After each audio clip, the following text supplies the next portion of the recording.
Good afternoon, and welcome to the show, Lifelong Learners. And I'm your talk show host, Terrence Perry. And my producer today, Amnon.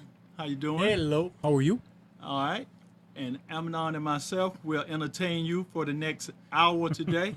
So I want you to hold on to your seats. We're going to give you a really shocking show today. Um, One of my books that I'll be talking about today uh, is is America Ready to Heal? And so I'm gonna go into a little detail about this book. Since I got a whole hour, uh, we may get into some intimate details. If it sounds like it's a little too much for you to bear with me because we're gonna go into the depths as much as we can.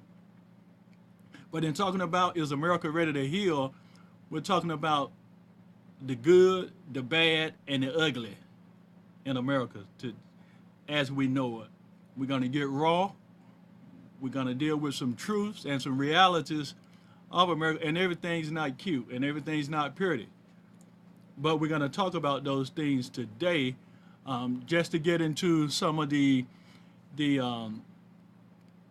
atrocities that have happened in America. We're going to talk about some of the racism, some of the sexism, and some of the consumerism in America that have made America the way it is today.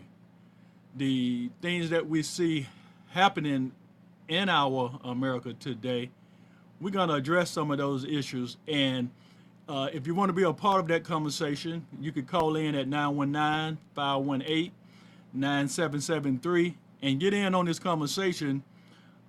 Whatever your concerns, your questions, or whatever your stance is on these issues, I want you to call in and talk about them.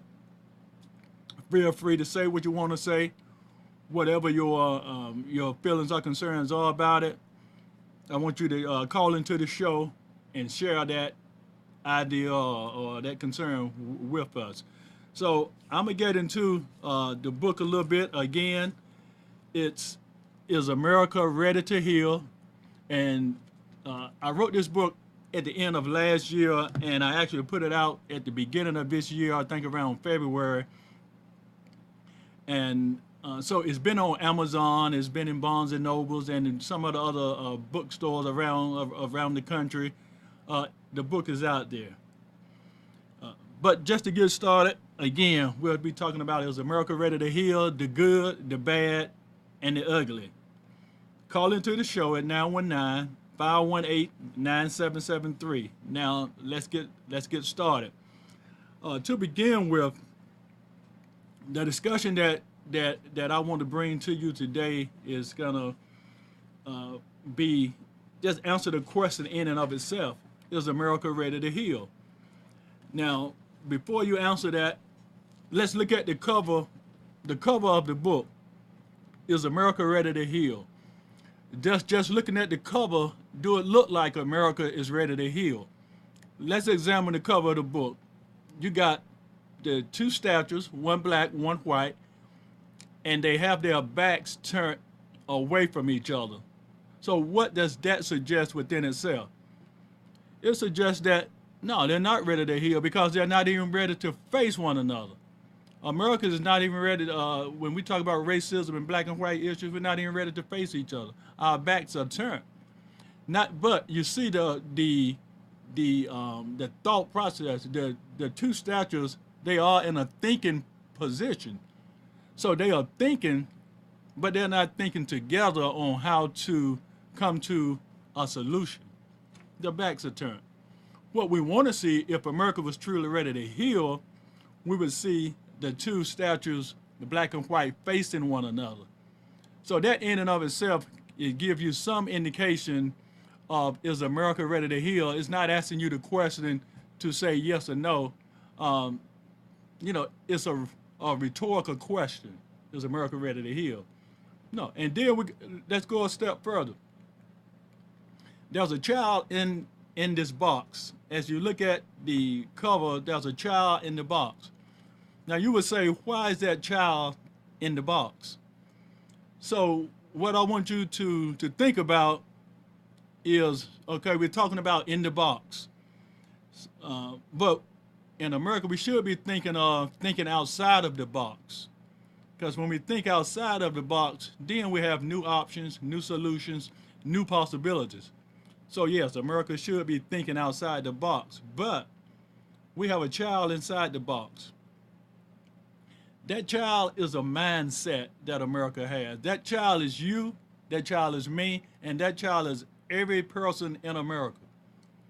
Because part of the reason why America is not ready to heal because America is dealing with some woundedness, some things that's not stated, some things that's not said, and it goes back to our history, it goes back to our childhood, and it moves forward. So you may see adults, but adults that have not the intellectual capacity, but the emotional capacity of a child. You see adults walking around all day, every day, dressed, half dressed, what have you, but emotionally, they're like little kids. They are little kids, actually, because if America can't heal on the issues that we're talking about today, racism, sexism, and the isms of America, then we got a problem. Of course, we know we got a problem, but the bigger problem is we're walking around in adult bodies, adult mentalities, but emotionally, we're little children. And there lies the problem with why America can't heal, because America is not acting in their adult mindset, they're acting in that childlike emotional state. I'm going to elaborate on that a little more as we get into this conversation, but I want you to get into this conversation with me. So I do want you to call into the show and give me some of your thoughts about, is America ready to heal? Or what you think about it. Call in at 919-518-9773. So let's address, is America ready to heal? Now I mentioned racism, I mentioned sexism, and I also mentioned consumerism. I also kind of mentioned thinking outside the box. Some of the other things that we'll talk about today is the superiority-inferiority complex. We'll be talking about money, power, and respect.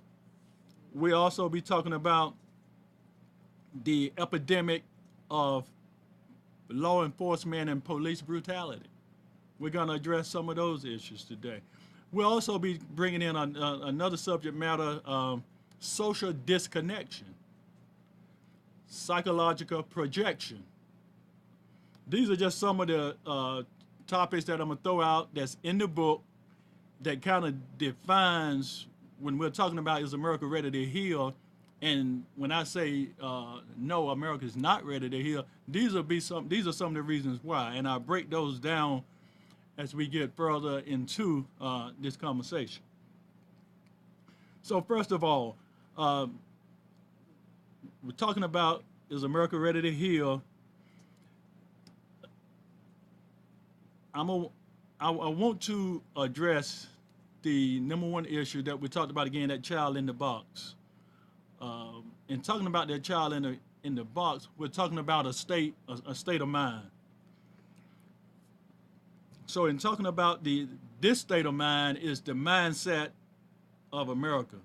When we talk about is America ready to heal, I'm actually asking you, are you ready to heal? Because you are America. You are, and we all collectively, we are America. But we got to look at each other at us individually. Is America ready to heal? That's really something you have to ask yourself. Are you ready to heal? Because again, you're dealing with some issue, some woundedness, some hole in your soul that haven't healed, and that's played out in this American society today as we see it. It's played out in prejudice, it's played out in discrimination, it's played out in racism, it's played out in sexism, it's played out in genderism, and it's played out in all the isms that we deal with right here in America. It's played out. And we see it in the interactions that we have with one another, or the lack thereof, or the way that we treat one another, or the lack thereof, the lack of respect that we show for one another, the lack of acknowledging one another as equals. That's a problem. It's a problem when we look at it from a racial standpoint, a racial divide. That's a problem.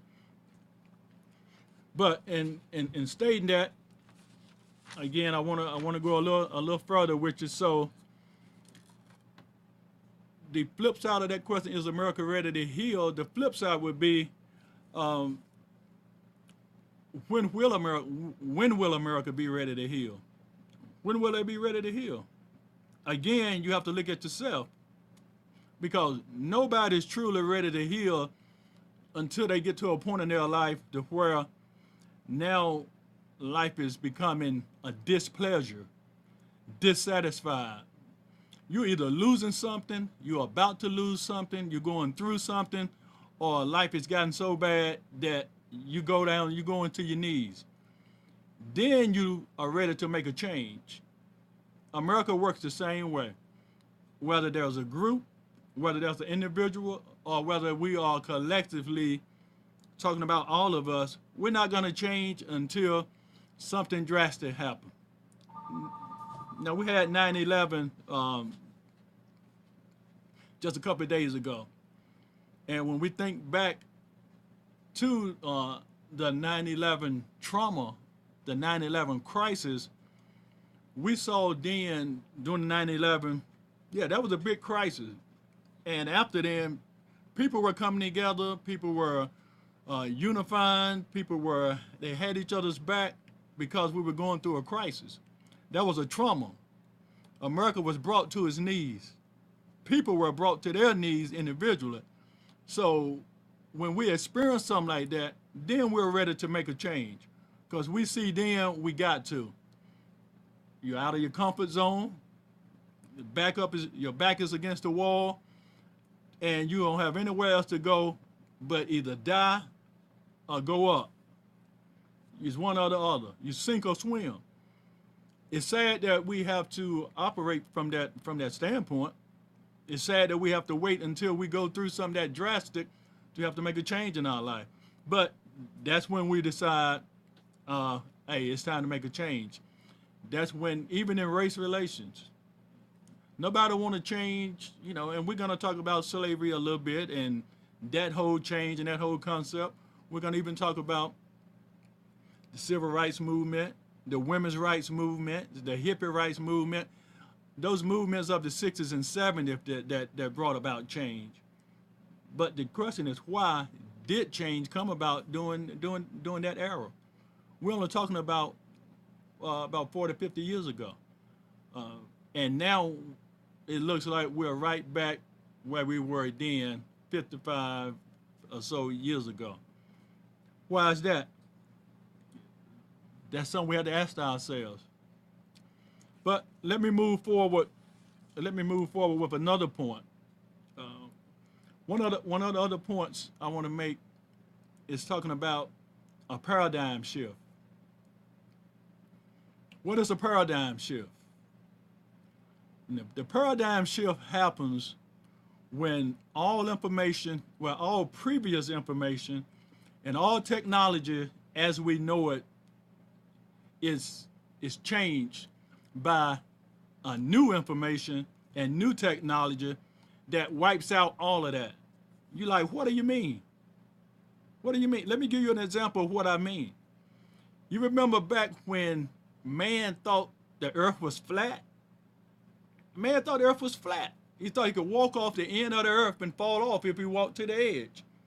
So everything that man created and done was based on the fact that he thought was a fact that the earth was flat. From that concept, that's the way man. But what did man learn? There was a paradigm shift. Information and technology taught us that no, the earth is not flat. The earth was round. So that changed everything. When man discovered that the earth was round instead of flat, that changed everything in his thinking and his ideologies, and the way he moved forward from that point forward was totally different than any way man had moved and operated on the earth before then. That's a paradigm shift. All information that was previously thought is wiped out. It's like a leap of understanding. The light bulb comes on. Let me give you another example of some paradigm shifts that have happened over the centuries that have brought about change. 1902, 1903, Henry Ford created the automobile, the Ford automobile. Before there was an automobile, there was horse and buggy. So up until that point, the way man utilized transportation was through using horse and buggy, or he built a cart. That's the way man got around. That's the way man traveled. But Henry Ford in 1902 created an automobile, an automotive, a motor car. So now, and at the same time, 1902, 1903, the Wright brothers, what did they create? The airplane. Man took to the sky. Never been done before. It changed everything about transportation, and not just in America, but all over the world.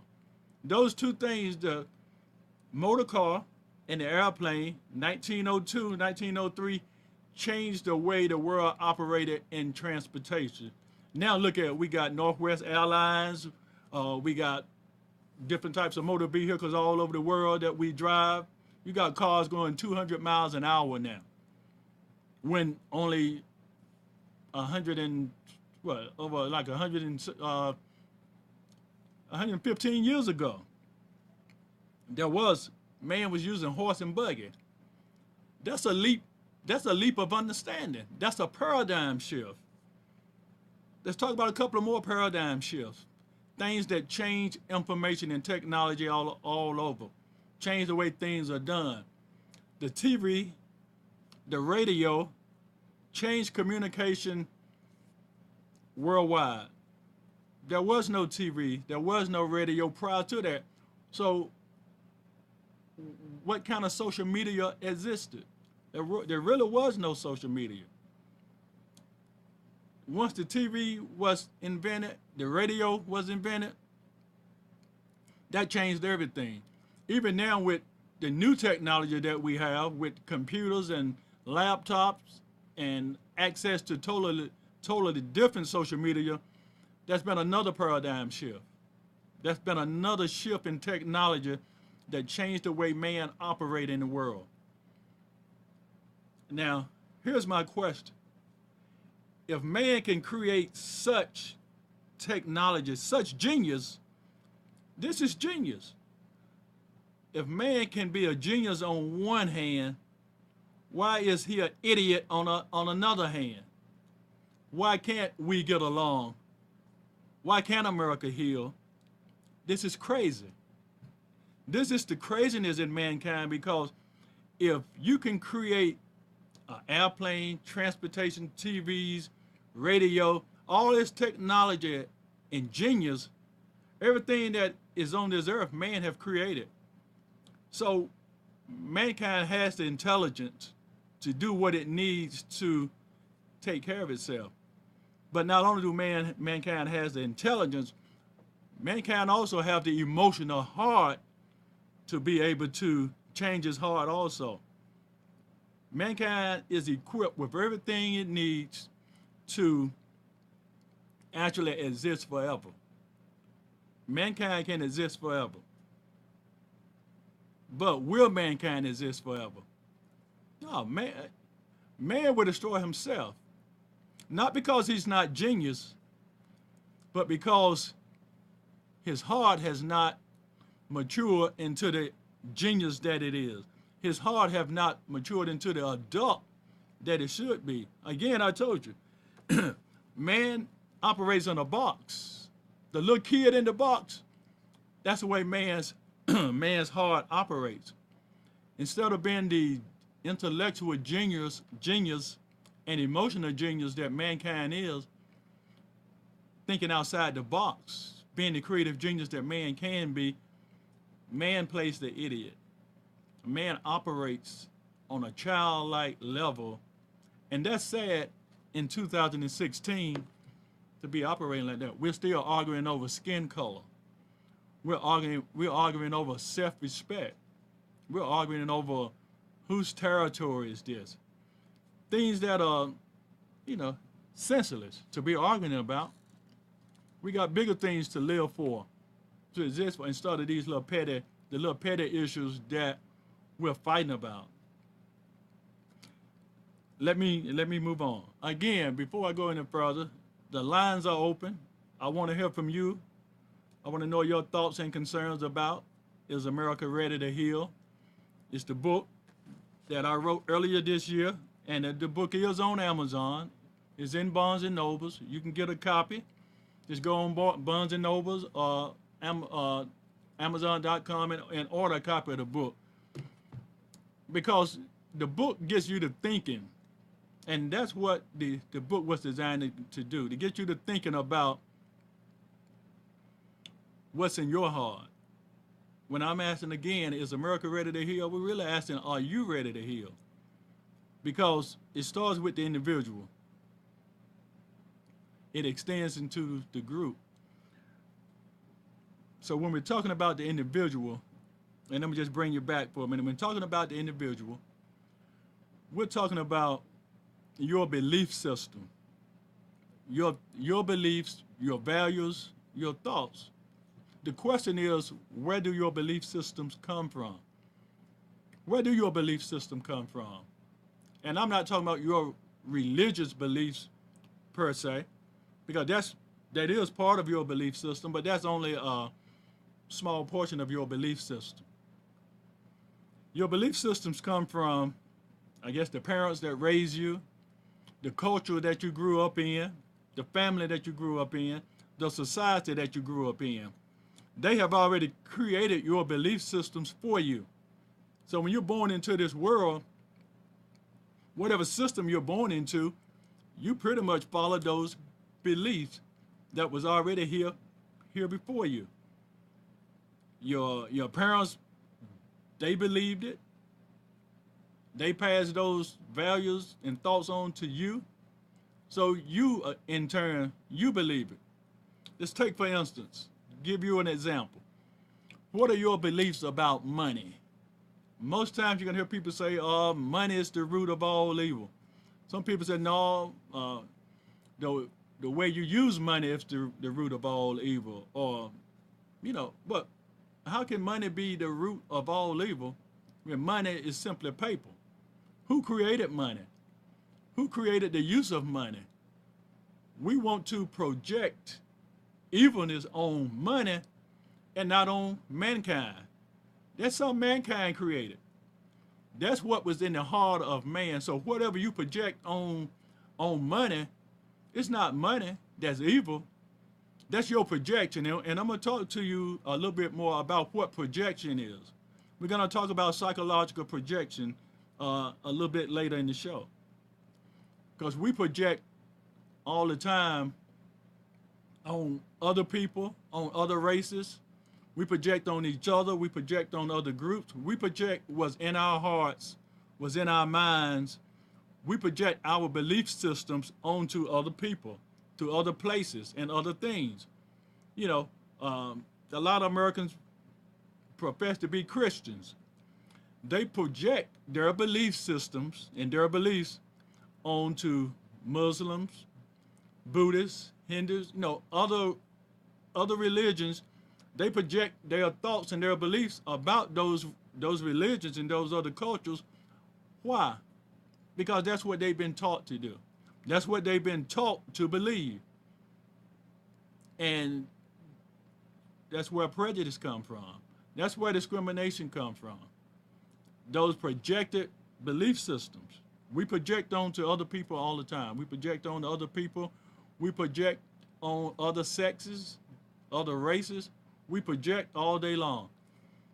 Ask any psychologist, any PhD therapist, any of your social and psychological I say PhDs, your theorists, your therapists, and so forth. Ask them about psychological projection. Read books on psychological projection. We project all day, every day, so much so that we project so much onto one another. We project hate. We project those things that we don't like about ourselves or we don't like about our race onto other races, onto other genders. You know, males project onto females, female project onto males, black project on the white, white project on the black. We do that all day, every day. Project what we don't like about ourselves onto another race, another culture. I'm going to give you an example of that. Let me give you a for instance. Let's take, for instance, and this is going to be extreme, but stay with me. There's a white female, goes to a club. There are, let's say, 5 black males at the club. They're drinking. The white female also is drinking. The white female goes home with 5 black males. They all basically drunk. She has sex with 5 black males. She wake up the next day and her panties and bra and clothes is all over the floor, and she wakes up and realizes that she's been in bed with 4 or 5 black males. Now here's the question, and here's the answer. How does she feel about herself? First of all, she was probably drunk when she went home with them. She probably didn't had sex with all of them. But the next day when she's sober, she can't accept that reality about herself. So what does she do? What does she say? Does she say I was raped? Does she say they kidnapped me? Does she report that to the police? And if so, why? Again, because when we're talking about projection, what's projected onto, she couldn't accept her own behavior.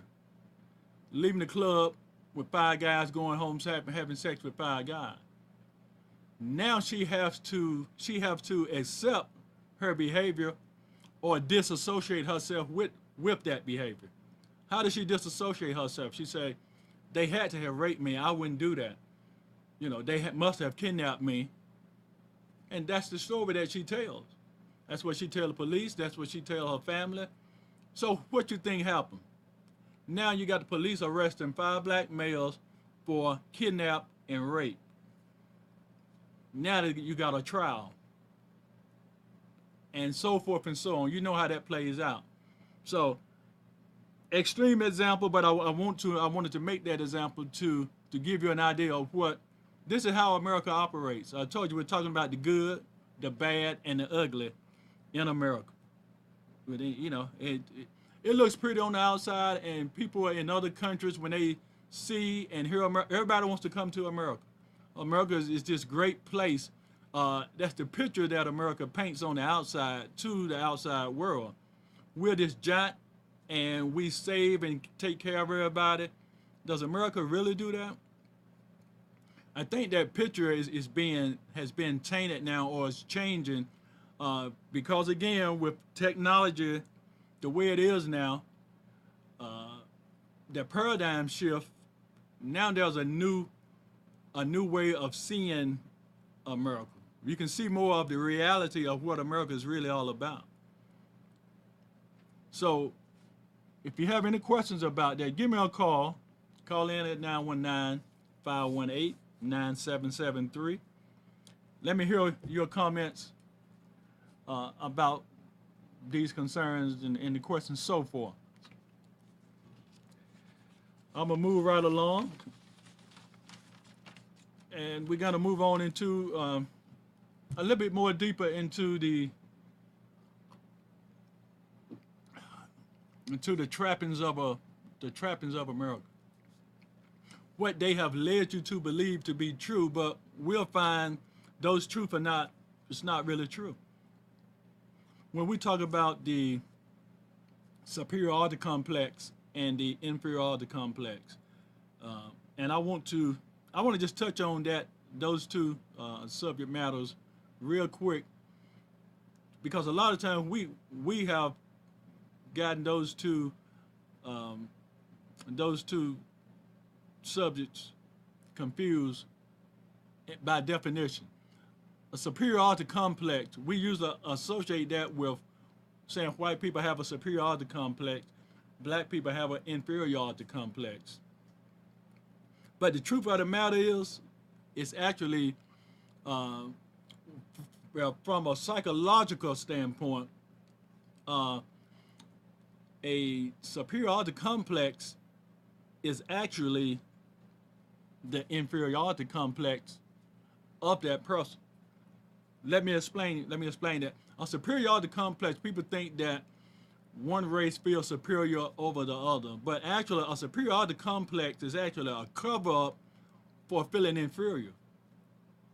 So the way that's manifested is, yeah, it looks like someone feels superior over someone else, but in actuality, they're not feeling superior. They actually feel inferior to um, another person, another race, and they cover it up with the superiority way of acting. And the way you act can be disguised in the way you dress. It can be disguised by how much money you have in your pocket. It can be disguised by the car you drive. It can be disguised by all the trappings that you surround yourself with to appear superior. But in actuality, it's a cover up for feeling inferior. Which brings me to an inferiority complex. A inferiority complex is not about feeling less than someone else. The inferiority complex is actually it's a cover up because somebody actually feels superior to the group or person that they're dealing with. But they cover that superiority feeling, they cover the superiority complex up or the superiority feelings up by acting inferior. And the reason they act inferior is because they actually want to blend in. So in order to blend in, they have to play themselves down. If you may have heard the term, you want to dumb down or dumb it down, because they actually feel better than, more than the others that they're around. But the way that's covered up is by acting inferior, acting like they don't know. And you may have seen people that sometimes act like they don't know something when you know they know. They try to play stupid, play dumb, but actually you know they smart. This is because they're trying to blend in, but they don't know how to blend in by any other means except for acting inferior to actually that superiority feeling that they really have. So when we talk about a superiority complex and an inferiority complex, they actually, if you think of them as actually the opposite, a person that has a superiority complex actually feels less than, and a person with the inferiority complex actually feels greater than. You can apply those to races if you want to, and but look at the dynamics is how it's covered up. It happens on a subconscious level. You see some people that have access to nice clothes, nice material things, but you'll never see them with those things because they don't want to stand out. They want to blend in. So they try to dress like, look like, and blend in like everybody else. When in actuality, it would be easier for them to stand out. Enough about that, but just a couple of points I want to make in talking about is America ready to heal? Because again, you have to look at yourself when when you're questioning it, is America ready to heal? You have to look at yourself when we talked about the inferiority complex, the superiority complex. Where do you fit on that continuum? Where are you on that continuum? How do you see yourself? How do you feel about yourself in comparison to the people that you hang around, in comparison to the larger society, and in comparison when you look at it in terms of race relations? You know, a good example of that. Let me take you back to the 60s and 70s. We'll talk about, you've heard of the civil rights movement, you've heard of the women's movement, but we've also, in recent years, you don't hear as much talk about the hippie movement. But there used to be, the hippie movement was talked about just as much as the women's movement or the civil rights movement. And all three of the movements actually worked hand in hand during that era of the 60s and 70s that made each movement more powerful. And that kind of helped bring about the change that we saw in America during the 60s and 70s. We went from an evolution to a revolution. Again, let me say that we went from an evolution to a revolution because we saw things change rapidly in the 60s and 70s.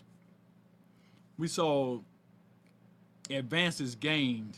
We saw civil rights. We saw black people get more rights. We seen women particularly get more rights, more advancement, more, they got involved in the workforce. From the 60s up until this point today, women have made greater strides than anyone else in America. Black women, white women, all women in America since the 60s has made greater strides in America than any man on this earth when we're talking about numbers. Because women went into the workforce more so than previously before then. Women in the workforce, there were some school teachers, there were some nurses, and but most women were homemakers. Most women stayed home, took care of the home, raised kids, or they did some type of work either on a farm or for someone's home. They worked in someone's home. But after the 60s and during the 70s, women went head on into the workforce. Women went to college, got college degrees, masters and PhDs, and women has actually been running things ever since. Women their dollars have tripled from what they were making 30, 40, 50 years ago to what they are making now. It's been a tremendous change. So we've seen a shift in the way women deal with the rest of society. The way men deal with women now, that's changed, because 50 years ago, men were the breadwinners. They were the head of the households. They were the income. They brought the income into the homes. But now, if you look at it, when you look at the ratio of who heads the household, women head more households. Women are making more income in the household than men on an average. There are men. There are a lot of men that make more than women in proportion to as far as salary, but in terms of workforce, period, all over America, there are more women that have advanced than there are men that have advanced. There are more women that are in college than men that are in college. So that's been a revolution within itself. That's gone from an evolution to women being basically secondary citizens to now they're first-class citizens just because of the change in the workforce dynamics. They've now gotten economic power. Their dollars is different. Their dollars have made impact now. They don't have to depend on a man for income. They go to make their own. You got more women entrepreneurs today, women that have started their own businesses. But these are some of the changes that have just came about within the last 50 years in America. So there's been a shift in the whole dynamics of the workforce. But there's also been another shift. Now, again, I'm gonna talk about Black America a little bit and the shift in the black man in America. There's been a shift in the dynamics there. You got more black men in prison. Matter of fact, America has the largest prison system in the world. America has the largest prison system in the world, whereas 40 years ago, you know, it was a prison system, but now it's a market. America have turned its prison system into a market because, first of all, this is a way to make the rich get richer and the poor get poor. There are more black men in prison than any other species of male in America, and I can go into various reasons why that's so, and we may talk about that a little bit if time permits. But just for the fact to state a point, what America has done with the prison system, it have made it an industrial revolution. It's you've heard of the prison industrial complex, whereas these are private owned prisons now that markets the prisons are being marketed as means of creating income, because you can take an inmate, a prisoner, and have them to work for 7 cents a day. Some work for 7 cents an hour. They may work all day for 49 cents. They may work all month for $30, like $1 a day. So that's no money. That means that you have just gotten free labor, and that's making millionaires billionaires. That's making millionaires billionaires. But on the flip side, that's on one end of the spectrum. On the other end of the spectrum, if more of your black men are locked up in prison, then what does that say about your American black households? You've taken the male out of the household, and we've already discussed that the women in America over the past 50 years have not only had to lead their household, but also they have become the breadwinners and the sustainers of their household, because majority of the black men are locked up. The ones that are not, when you look at the dynamics of black men going to college, you got one black male going to college to at least every 5 to 7 females that's going to college now. That was not the case 50 years ago, 40 years ago. So when you got the black male going to prison and the black woman going to college, what kind of disparity have you just created in the in the black household? You've divided them right there, because if a woman is going to school getting her bachelor's, master's, and PhD, and the man is coming out of prison with a GED, then that's a disparity right there. You've just separated them because intellectually they're not going to be on the same level. And in that household, if a man is made to feel less than and a woman is made to feel more than, now you have separated, you've threw the whole dynamics of the household off, because in previous a society, in a way the society operate, man have been the breadwinner in the household. But when you change the dynamics and make the woman the dominant figure in the household, the breadwinner, the one with the money, the one that's paying the bills, then how does that male feels? How is he gonna act now that he's not head of household? But all the time you're being taught that the male is the head of the household. The male runs his household, but how can he run his household when he spent time in prison and his wife, or the woman in his life, has spent time in college? That's more of a conversation that we'll have a little later.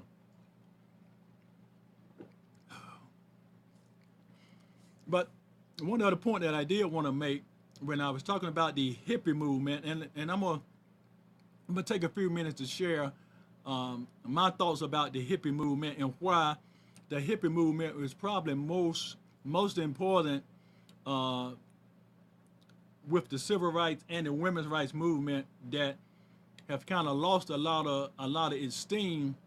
But the hippie movement, we get the picture in our head of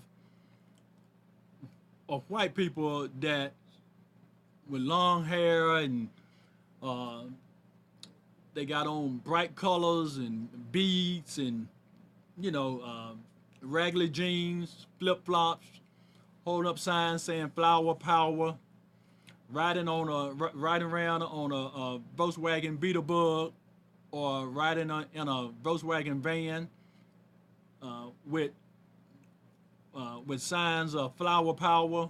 We own it, peace, not war.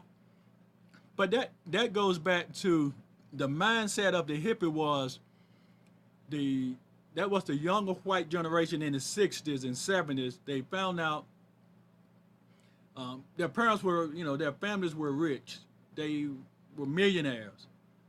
So, but once they understood how they became millionaires, once they understood what slavery was all about, once they understood how the economics, how their families became millionaires, they didn't want no part of it.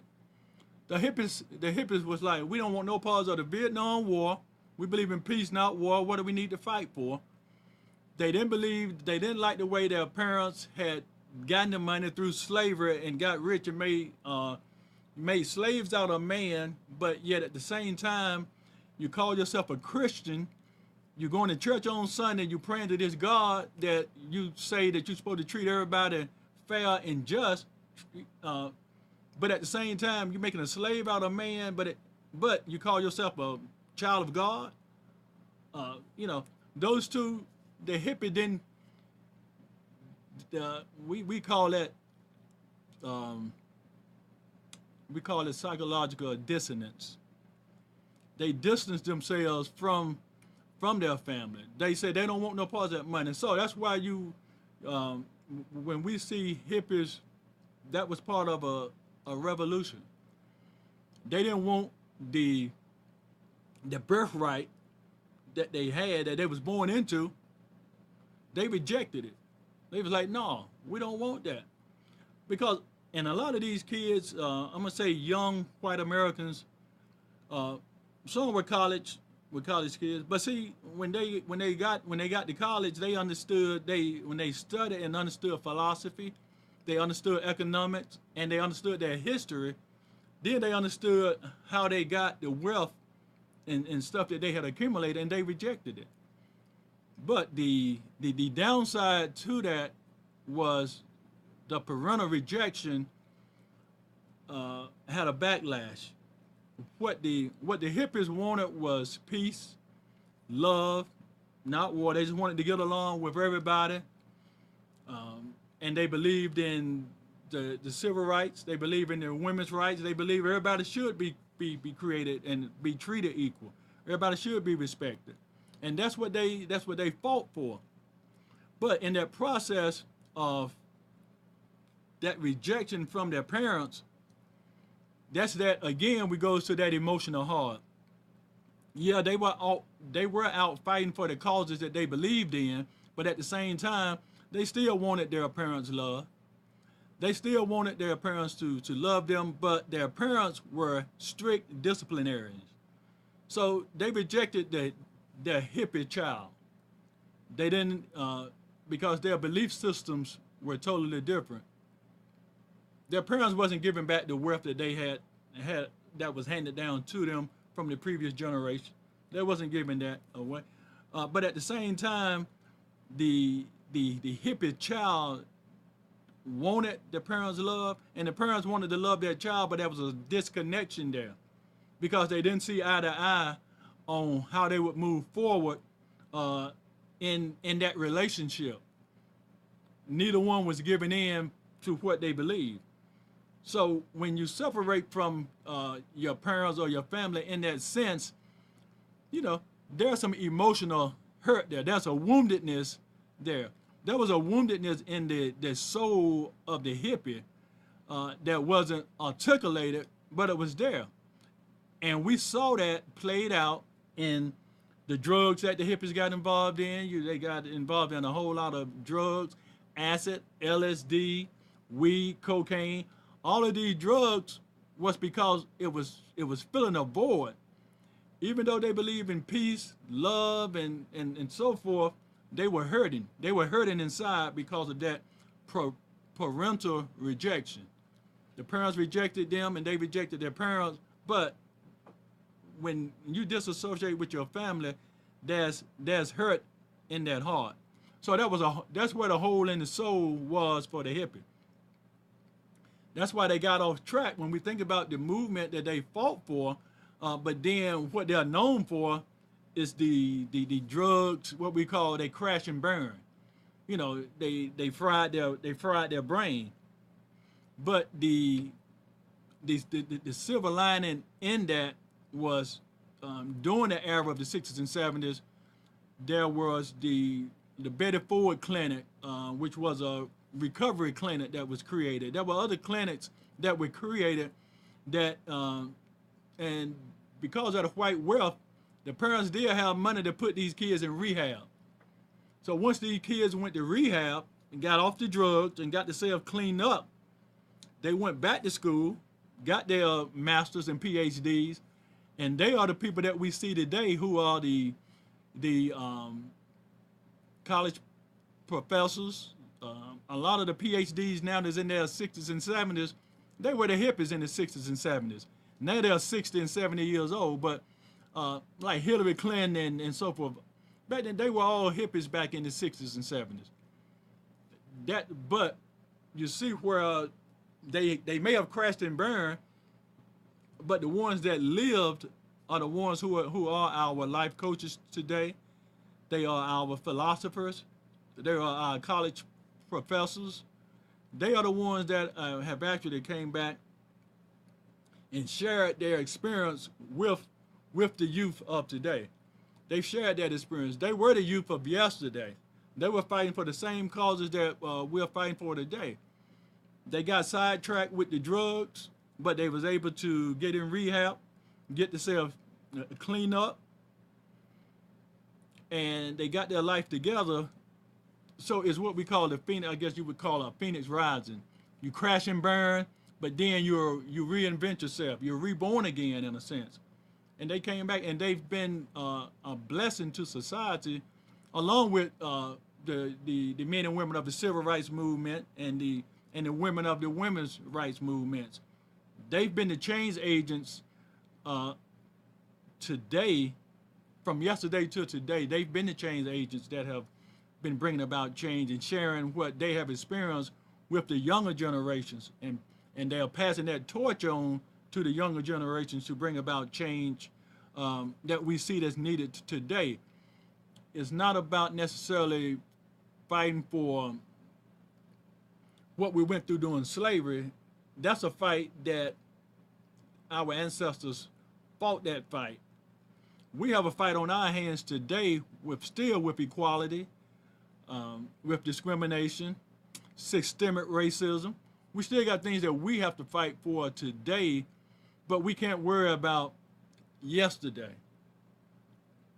Carolyn Mass, once she made a statement, you can go back to your past, but don't try to live there. There's nothing wrong with looking back at your past and trying to learn from it and move forward. But don't go back to the past and get stuck in the past. A person that gets stuck in the past, that's a sign of craziness. There's nothing wrong with looking back at your past and using that as a learning, as a point of learning and then moving forward. Because you can't move forward if you don't know where you've been. You can't know where you're going. So there's nothing wrong with understanding history. But don't get stuck there and feel like, slavery has happened. You don't necessarily want to forget that, and you want to learn from that, but that's not a fight that you need to be fighting for right now. There are fights with city council, police brutality. There are fights along those lines that we have to fight for. Now, I'm gonna get ready to end this conversation today, again, about Is America Ready to Heal? And it's the book that I have written earlier during the year. You can get this book on Amazon.com, or you can go to Barnes & Nobles, or you can go on TerrencePerry.com and order a copy of the book and read about some of the issues that we discussed today. There's a lot more in the books that I didn't get into. Like I said, it's about the good, the bad, and the ugly. And it gets real ugly on some parts, but in the end, there is a healing that have to take place in each of us, and we have to find that in ourselves where that place is. Where's that woundedness in your soul that you need to heal before you can move forward and really help someone else to change and move forward. Otherwise, we get stuck in these isms, these racisms and sexisms and consumerisms, and that's what we're fighting for. Things that are unnecessarily be fighting about. We got bigger things that we need to be dealing with in society besides, that's minute stuff. And if we're stuck on that, it's just like being stuck on stupid. So I'm gonna end on that note, and I will talk about this subject matter again at some point. Just wanted to share a little bit of that with you all today. I appreciate you tuning in. We'll be back next Tuesday at 2 o'clock to 3. So you all have a great week, and I look forward to seeing you again next Tuesday. Be blessed. Thank you.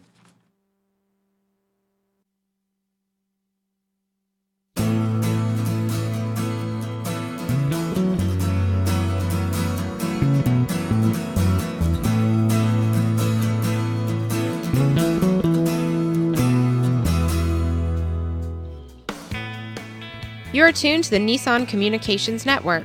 Our weekly lineup of call-in programs includes Computers 2K Now with Amnon Nissan, My Life, My Will with Gisela DiCarlo, The Tanya Love Show, Health Then with Debbie Bruck, Breaking Free with Marilyn Shannon, Triangle Be Well with Howard Jacobson, Lunch and Learn with Rabbi Yisrael Cutler, Lessons of Vietnam with NCVVI members, Current Affairs with Amnon Nissan.